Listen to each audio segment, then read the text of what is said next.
আগের দিন আমি তোমাদের দেখিয়েছিলাম কিভাবে টিস্যু পেপার দিয়ে গোলাপ ফুল বানাতে হয়।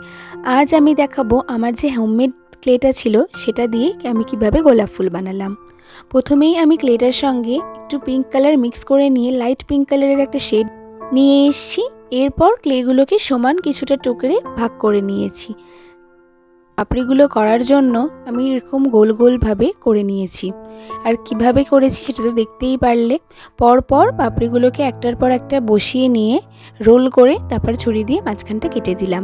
কতটা ইজিভাবে এই গোলাপ ফুলটা তৈরি হয়ে গেল বলো তো, কতটা কম খাটনিতে, কতটা কম সময়। ডাটিটা করার জন্য এখানে আমি একটা কাঠি ব্যবহার করেছি, আর কাঠিটাকে কভার করার জন্য গ্রিন কালারের ক্লে ইউজ করেছি। এখানে আমি এয়ার ড্রাই ক্লে ইউজ করেছি। আর তারপর গ্রিন ক্লেটা দিয়ে আমি এখানে ছোট ছোট কিছু পাতা করে নিয়েছি।